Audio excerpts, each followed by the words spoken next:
What is this place? Oh man.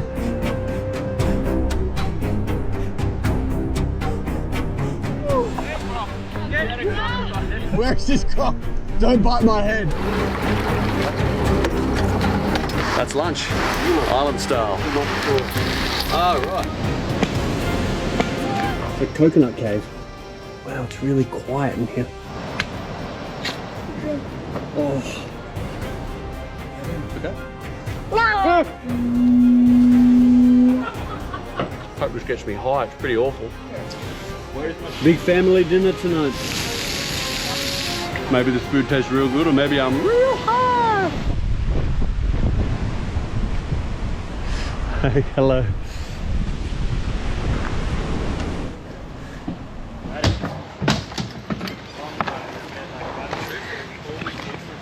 Bonjour. We've come down to go for a spear, but the tide is too low, and the only way in and out with the boats is this little river, which there's a mouth probably a couple of 100 meters behind me here, which goes out to the open ocean, but there's a couple of really big rocks that are standing guard at the mouth. So as the tide gets higher, we'll be able to take the boat out this afternoon, but right now we're going to jump in the river, swim out the mouth, and see if we can get a fish right out the front of the village. Let's see how we go. I haven't been briefed if there's crocs in here or not, but if we were back at home in Australia, I would not be doing this. Saltwater crocodiles would be all through here.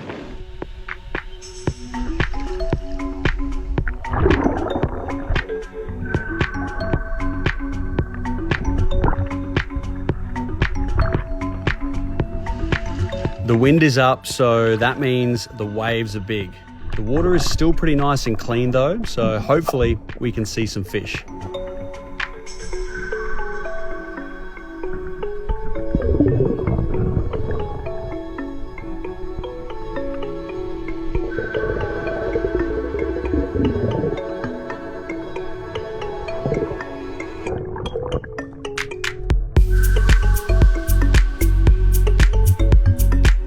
For now, only a puffer fish though. One of the crew, Woody, shot a really nice vermicular trout, but we thought it would probably be a better idea to save our energy for when that weather is a little bit nicer.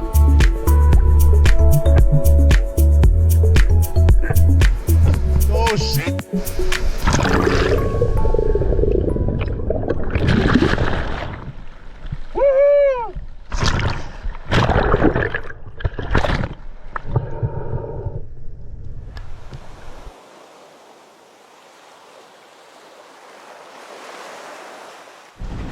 We're just unloading the boats, a few supplies for the village. We've got rice, there may be a couple of cartons of beer and some fresh produce from some other neighbouring islands. Here come the boys in the boat with a few supplies, all fueled up and ready to go.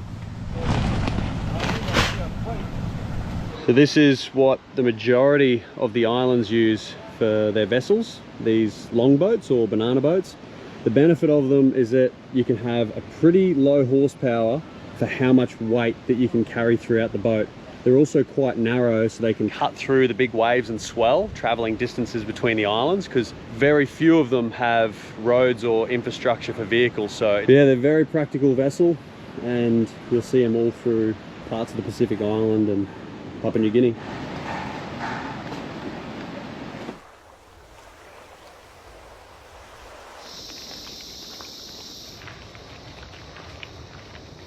We're just walking through this little jungle track on the way to where the boat's anchored up. And like the rainforest is just alive. It's like almost deafeningly loud. Just all the different insects, all the different bird life. It's pretty special. You hear that? Imagine if this here was your walkway to go to school every day. Hey, good morning. Hey, have a good day. Just going for the high five there. Hey, good morning.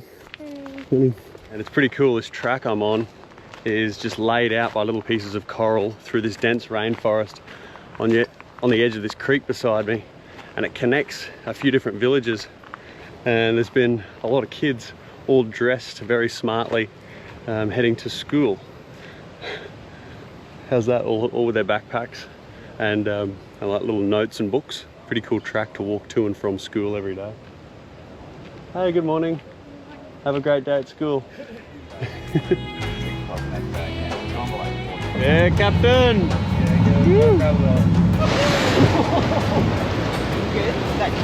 Oh. The weather's cleared up. We've all jumped in and we're off.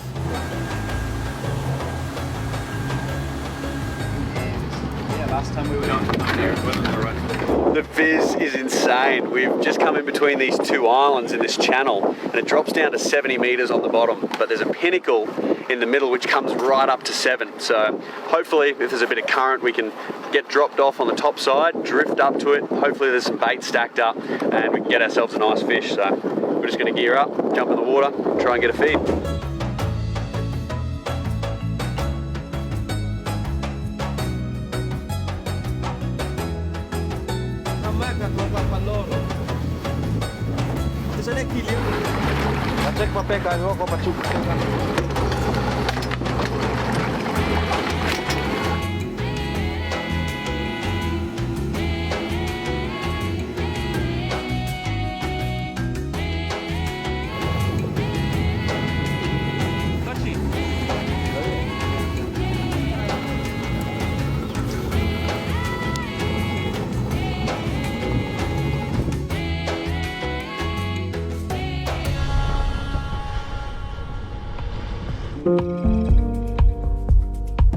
One of the guys, Noska, mysteriously left the boat and swam ashore, climbing some rocks, searching, I think, for other seafood.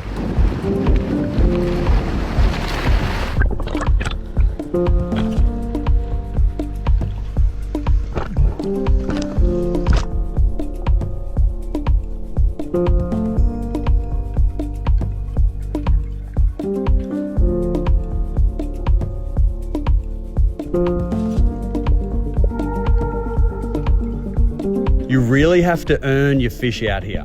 Sometimes the fish can be pretty hard to spear in super clean water, deep drop-offs, strong currents. It can be pretty challenging, but there's always something for a feed, such as these surgeon fish or schools of unicorn fish, which are generally in pretty big schools.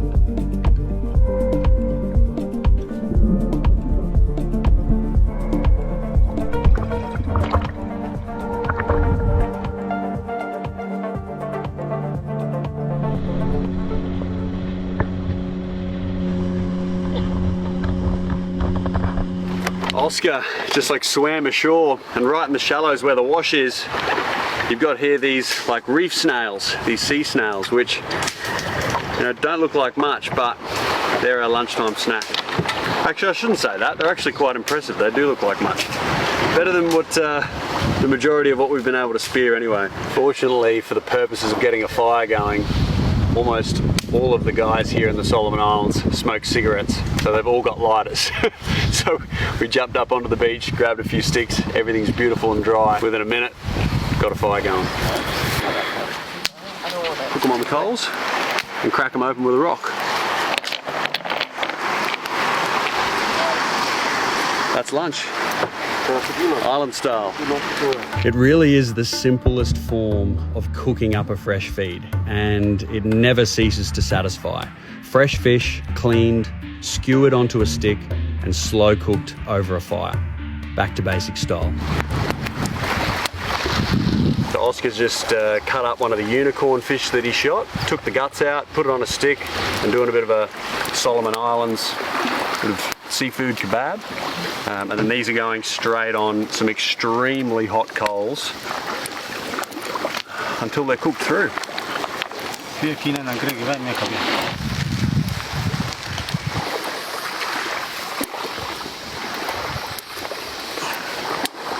Chewy but not too chewy, salty but not too salty. Really good snack. It's like exactly what you want for a lunchtime snack. You see that? That there is not only extremely hot, but the door to the little snail house, which gets used for a variety of things, but mainly as eyes on timber carvings for animals. Yeah, it's good. That's fine, yeah.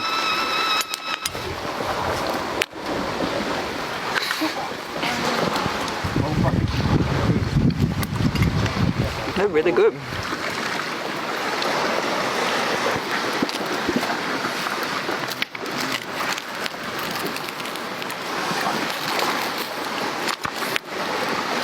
Oh yeah. Oscar, you got to eat first. You shot Noska. the fish. Got it? Noska. Nos. Oh, Yeah. what even better.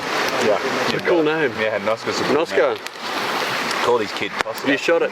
Actually? Yeah, they get all that with a bunch of their kids. They'll rhyme all their names. So Yeah. Keely's kids are Freddie, Steady. Yeah, you wash them off. You can have him. It's yours. You caught them. Thanks, brother. I'm not quite sure whether we were really hungry or these were really tasty. But it's been absolute carnage. There's not one left. There's not a skerrick. Actually, there's one skerrick of meat left. Great snack. Even better location. Let's keep moving. That's what we call washing the dishes.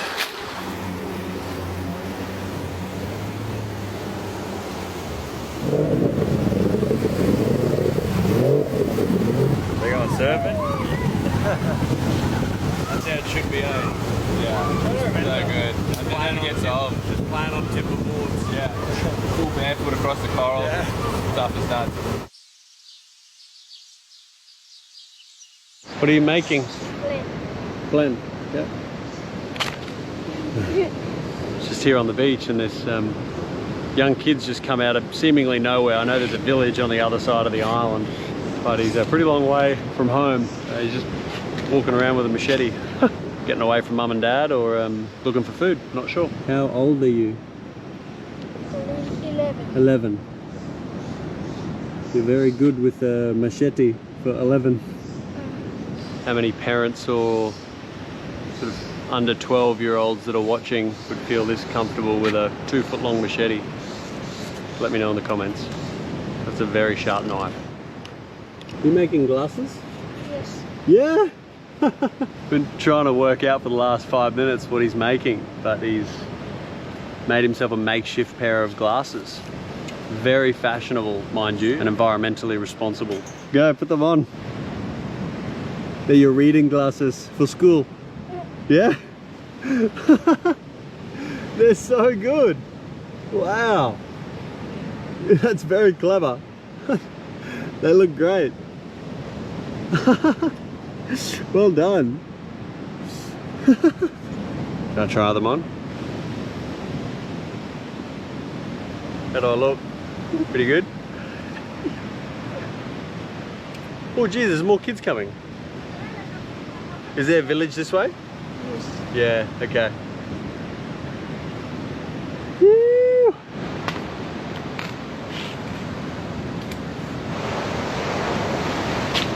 Woo! It is really refreshing not seeing kids glued to a phone or a tablet or a video game. There's no electricity in these islands, so yeah, literally none of the homes have electricity, so they're just making their own fun. Woo! That's a plane, aeroplane, yeah?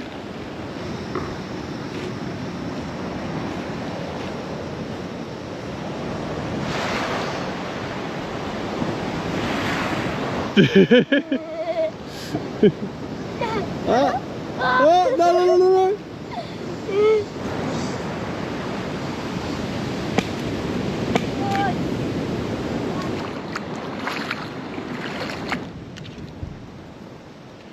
Wow. Whoa! Bit me! Sorry, bud. Just wanted to get a closer look at you. What was your name again? Fresher. Fresher? Yes. Fresher? Fresher Aaron. Nice to meet you. Wow, what is this? It's a cave. It's a coconut cave. Are there coconut crab? Here? Yeah. That live in here? We go in? Just brought me to this cave. We go for a little walk in here.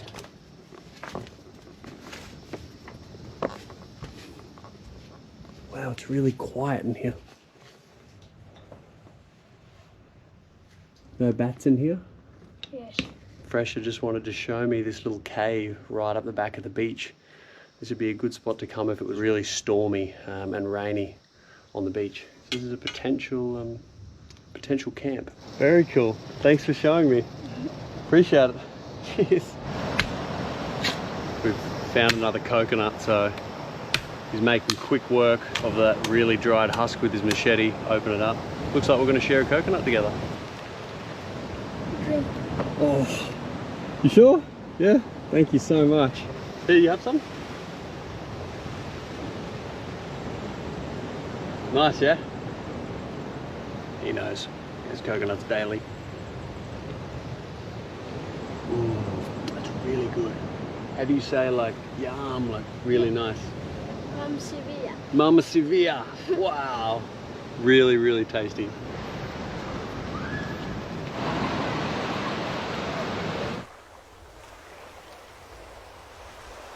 We had a couple of coconuts and rum and thought it would be a great idea after dinner to go for a night dive. So we're gearing up, swimming out onto the reef. It's about 9 p.m. We're just going to jump into the creek, swim out the mouth, and then we're pretty much straight on the reef. And just hopefully do a drift right along the front. Are you pumped, miss? Super pumped. What are you hoping for? I like to see a cuttlefish. I feel bad about shooting them, but they taste pretty good. And always good to get a crayfish. Righto, let's do it.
Reef crab, a slipper cray or a bug.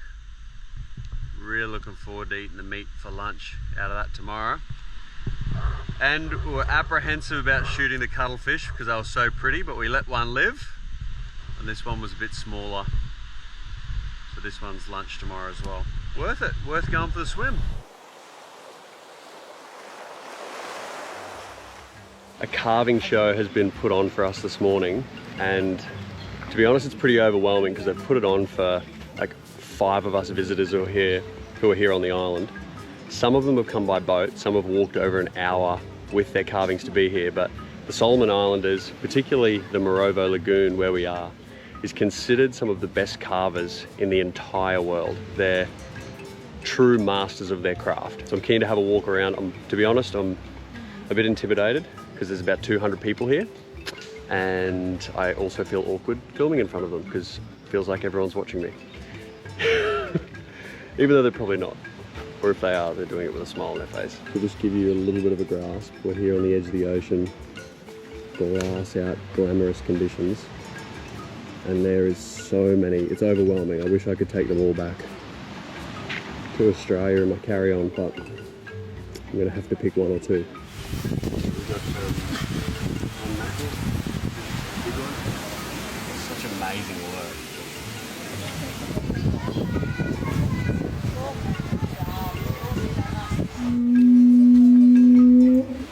After carefully looking at everything multiple times and wondering what we could carry back to Australia, we selected a few pieces for home. And it was incredibly humbling to have this whole market set up just on the account of us being here. Nice to have the opportunity to support a couple of families by buying a few pieces. A win-win. The weather was calm and clear, so we quickly jumped back in the boat to get back out on the water. Oh, there's big eagles. Hornbill? There's hornbills. This one is just herons. Herons, different frigates, hornbills, so much incredible bird life. Here we can get Spanish and dog tooth and few other reefy like reefish. red bass and Mersey fats and maybe midnight snappers. Oh, amazing. We're pretty lucky this morning. The captain, Greg, has brought us to one of his favorite spots here on a neighboring island. No one lives on it. It's pretty much covered in dense old growth rainforest, as you can see behind me. I'm actually not quite sure how trees of this magnitude are growing out of limestone. It feels like they're growing out of the reef, but there's a sheer drop off pretty much in front of me. Just a steep drop off, reef pretty much out of the water, 600 meters deep. So we're gonna do a big long drift along the edge of this island. See you soon, Greg. Thanks, Captain.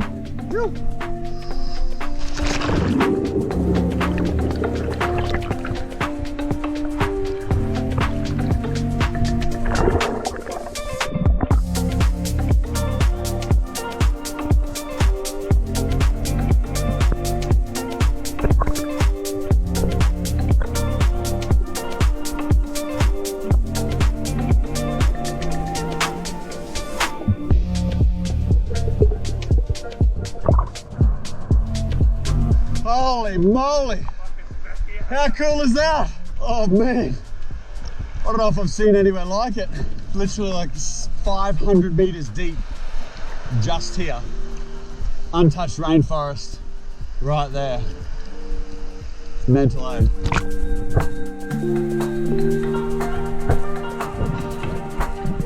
Thanks, bro.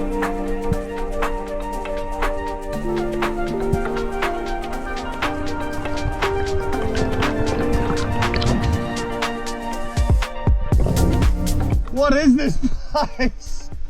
Oh man. It has to be one of the most like out of this world places I've ever been. It doesn't even feel real. How intense is that rainforest?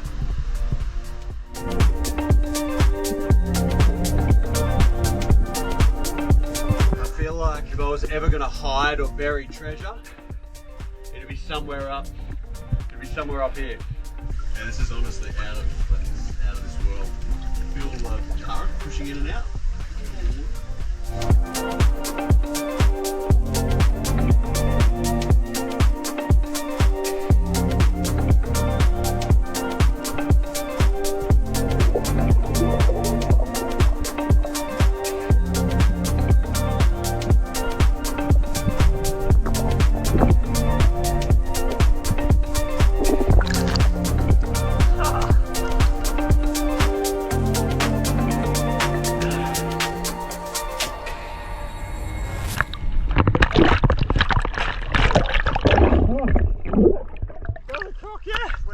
Yes, swear to God. How big?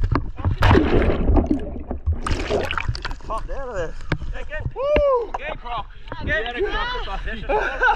Where's the small croc? Small croc somewhere here. A croc? Yeah, dude, it just bumped into me.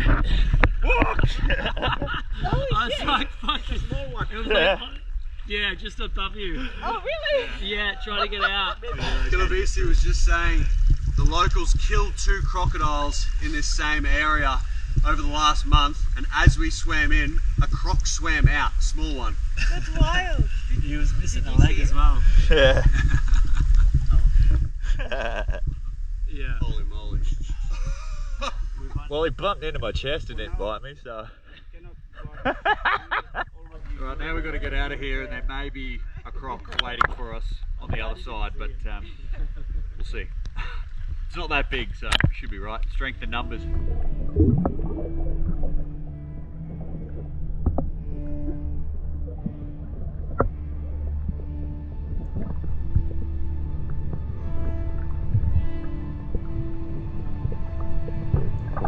I was so on edge then. Were you?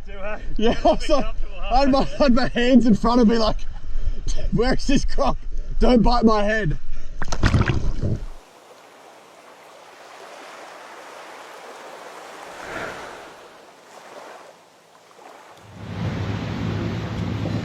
I'm really glad that swimming into that lagoon, there was a small croc that called it home, not a big croc, because right now we're walking back to the camp, walking back to the village smiling and happy and going, that was awesome, that was so cool, what a great experience.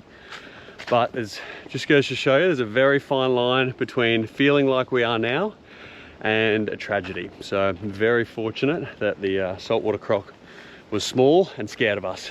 as opposed to super territorial and hungry. Kili, what is this? Just cow of a crocodile. We just collected it. Some cows they usually carve few spirit like fish, Yep. turtles or anything, and they call it the spirit of Solomon's. Wow. And that's from just here? From Not far? Mary Island. Yeah. Yeah. And not far away, Yeah. this crocodile. Do you think the one this morning, same size? Same size. Yes. Definitely it's same size. What was it, sorry? If the flower's on which side? If it's on the left, your heart's taken. Yep. If it's on the right, you're available. You're ready to go. Yeah, ready for action. What if you got a flower on both sides? I mean, anything goes. Anything goes, mate. He's opened a few coconuts in his time. Left hand cut too. Left hand. He's a left hand. Left hand, lefty. Yeah. Thank you. Jeez. These ones are sweet. Wow, they're really nice. What's that? They gave me a little straw. This is a straw made out of a native ginger. I've seen it done with like a pawpaw branch or shoot before, because that's hollow. You love this? Can you eat? No. He will. Thank you. Got in trouble there for a second. Yeah, here, have some. Yummy? Jaden, my name's Aaron. Can you say Aaron? Aaron? Aaron. Yeah. Jaden. Here, you can have some more. And then we'll get your dad. This is Kili's son. We'll get your dad to cut it in half, and then we'll eat the meat, yeah? It's okay to eat? What about this one? It's okay? No. It's yum. You want some? It's good.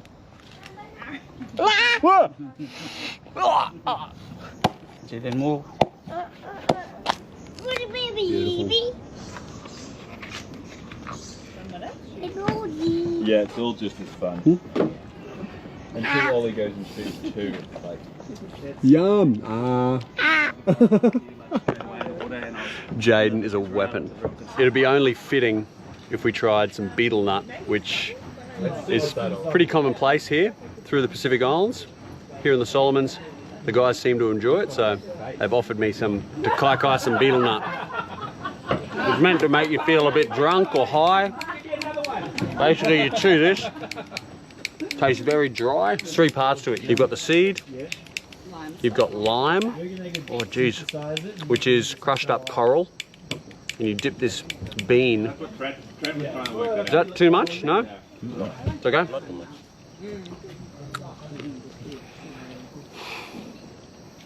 Jeez. Hope this gets me high. It's pretty awful. 3 times you dip. 3 times we dip, and that's the lucky number. It creates a lot of saliva in your mouth and you've got to spit it out.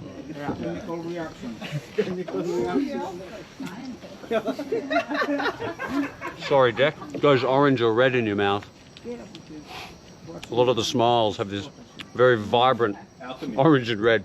It heats up your body, feel warm, feel a little bit drunk, feel a little bit like, woo! Where's my... Has anyone in the... Benny's about 15 minutes ahead of me. He's already high. Yeah, that's the weight. All right, I think I've had enough of all that. I'll keep doing. Holy, my mouth's gone numb. my mouth's gone numb. Check back in if anything weird happens in the next 10 minutes. Sorry, Mark, can you say that again? If you eat like greasy type food, Yep. and then you eat betel nut, it will cut down the grease. Yep. You feel a lot better after. It helps you digest. Yeah, after digest. I suppose you shouldn't drink alcohol at the same time they're doing it. Yeah. Oh, really? Yeah. 'Cause So you shouldn't have like 6 beers and then a whiskey? risky. I think it's at the same time with it in your mouth, because then you eat the whole thing and then your stomach feels, and you sweat your shit out. Would you say that's a risky whiskey? That is a risky whiskey. They've all warned me about it.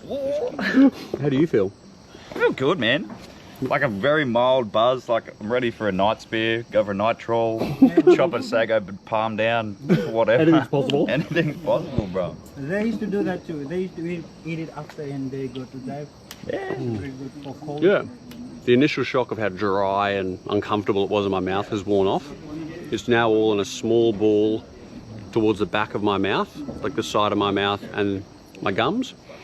I feel a light buzz, I feel pretty relaxed, and I can see why culturally Papua New Guinea and the Pacific Islands, they'd use this for different tribal disputes, or if different villages needed to come together to have discussions, lengthy conversations. They'd have a bit of betel nut, sit down, talk it out. I definitely feel like I could solve a few issues right now. So we get a lot of betel nut, and all the chief and all those big people come together and they eat betel nut and they talk it out. What's the problem they want to solve? So similar how some places in the Pacific use kava. Yeah, Betel nut similar. That's right. Yeah. Everyone's gone bad. Everyone's gone rogue. Everyone's gone rogue. Open mouth. Yeah, fantastic. Oh, beautiful.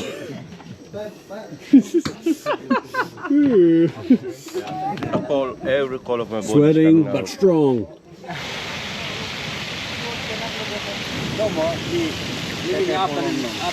It's our final night here in the Solomons. I say with a heavy heart. We're doing a big family style seafood buffet with everyone that we've met here on the island. Something I'm really looking forward to. Good food, good company. Sunset, light winds, waves dumping on the reef out the front. Very beautiful. Yellowfin tuna. Big family dinner tonight. Yeah. How do you get better food than that? Freshly caught yellowfin tuna. Righto. I'm literally eating the bloodline and it's phenomenal.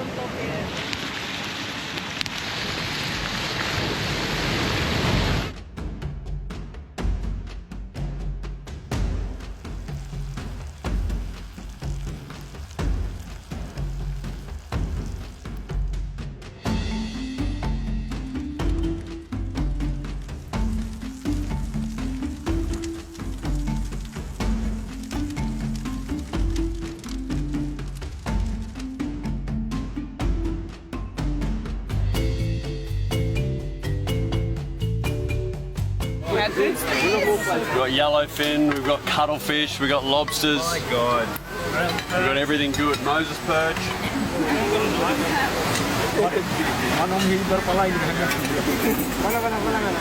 Maybe this food tastes real good, or maybe I'm real high. I'm betel nut. Nonetheless, it's a great night to be alive. I will only answer to Aaron Bule. Aaron Bule. Yeah. Pura bule, Aaron bule, The cuttlefish is quite good the way they did it, no? Yeah. That yellowfin. Could be everything. so rubbery, Yellowfins but are really it's great. Perfect.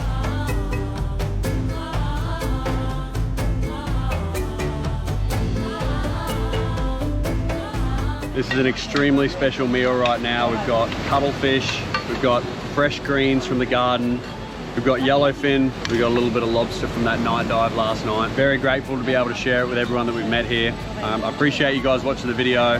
This comes to an end of the Solomon Island chapter. I hope you enjoyed the video. Check out the link in the description to where you can come and experience something like this. But for now, I'm going to enjoy a beautiful meal under that full moon. See you next time. See you out here. I'll see you here in the Pacific.